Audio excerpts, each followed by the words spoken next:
Hi friends, I just wanted to share with you some of the thoughts I wanted to talk to you today.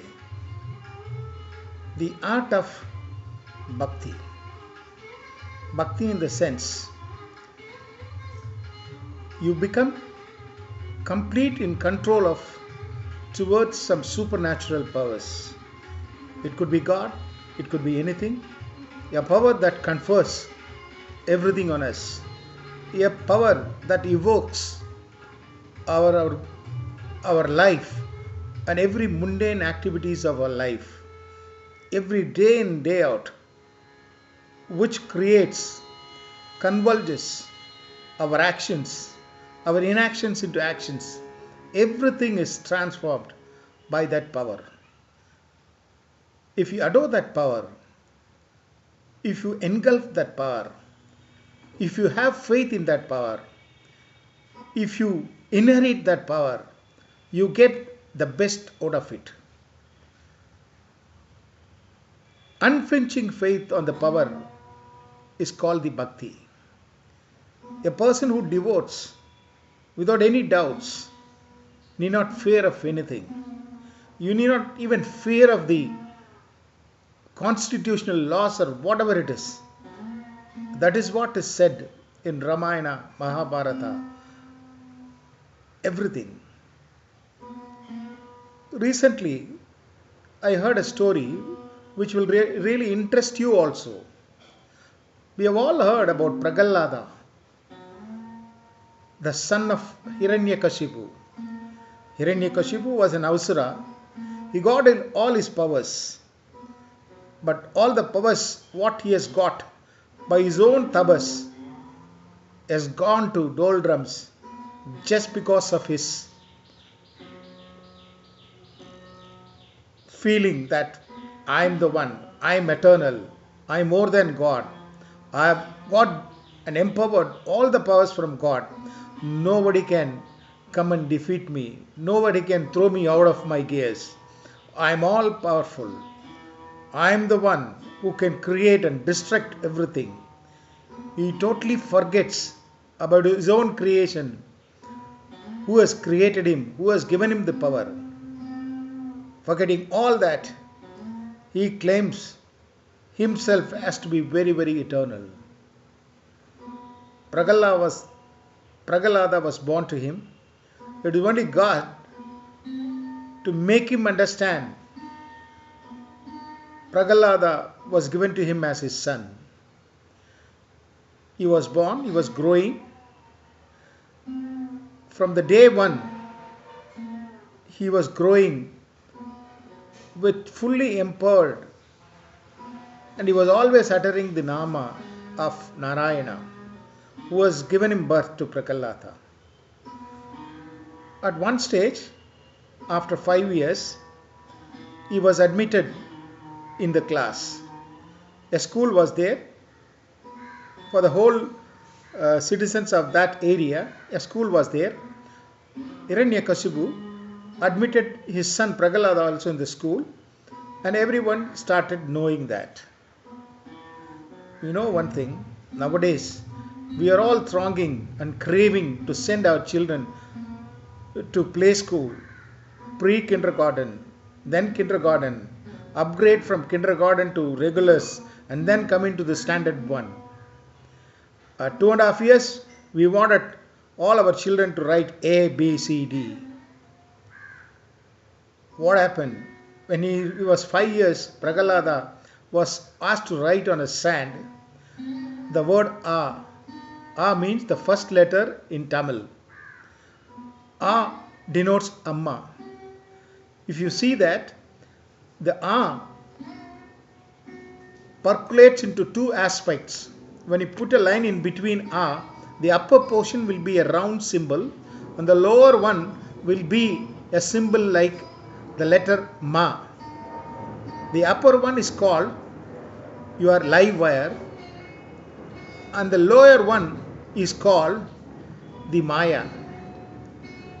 The live wire is covered out of this Maya. Maya means your Srishti. You are covered. That is the reason the first word is A. No one teaches that now. Why A is like that?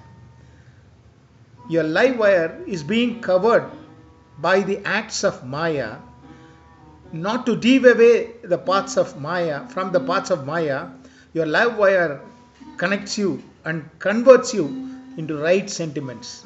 That's what the first letter is A. We usually, now we start our children to know the word A. We want only the English alphabets. We forget all those things. But still I come to the next point of his bhakti. The next day he was asked to start the class with the saying that Om Hiranyaya Namo. But Prahalada says Om Namo Narayanaya. The teacher asked him, don't say that word. You have to say the word Hiranyaya Namo. Then he says, who is Hiranya? Hiranya is father. Why should everybody should start telling my father's name? If at all you want me to say, I will have to tell my father's name as Hiranyaya Nama. Why should all the students of this class should say Hiranyaya Namo? That is the rule of the law. That is what it is there. You are a teacher. You should teach us what is right and what is wrong. What is wrong in me telling Namo Narayanaya? No. Your father will scold us. The next day, the message was carried to the father, Hiranya, and he asked him, why should you pronounce the name Narayanaya? I have been asked, I have been empowered, I have been made to come through him. I can only pronounce the name Narayana and nothing else. I know what is the divinity. I have been created by Narayana. That is why I know that. What is the value of Narayana? No, I will punish you. Go ahead with your punishment, he said. Tomorrow I will take you to the mountain and put you down. He said, okay. The next morning, the son was taken to a mountain. It's about 100 feet high. From this, he was thrown out. He was falling down. And while falling down also, he was talking and murmuring, Narayana, Narayana, Narayana. When he fell down, the Bhuma Devi took him in his hands and said, don't worry, you are there with me, I have saved you. Then he said immediately, in that moment also, that is what he has learned through his birth. Thank you very much, my dear Bhuma Devi. I am very appreciative of your action. But I want you to help me by saying that you should save all the children who are falling down from the mountain like this. What a sense of empowerment he had. What is an enlightenment he had that time. He said next day, he has escaped that first treatment. The next day, Hiranyakasipu asked his wife to give him poison while giving the food. He said, I'll be very happy to have the poison from my mother. It will not do anything to me. Then the mother was forced to give that poison along with the food.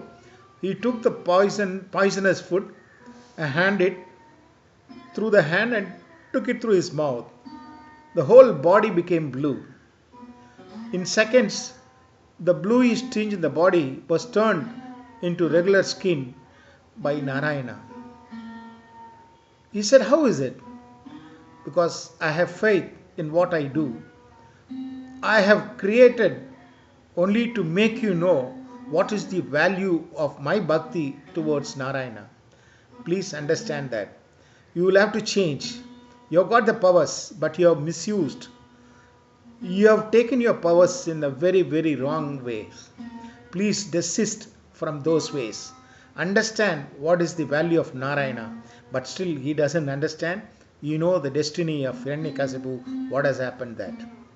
My point of referring this is, the boy who was born that age was fully mature because he was ordained the knowledge of bhakti while conceived in the womb itself. That's the reason we always utter, whenever our girl children are getting conceived, we always ask them to be in good comfort and have a good radiation of thoughts and sequences. You can create bhakti in the womb itself for your children. The art of bhakti will only carry you to levels, to higher pedestals in life. Try to create the art of bhakti in each of you and your children. Thanks for the listening. Have a great day.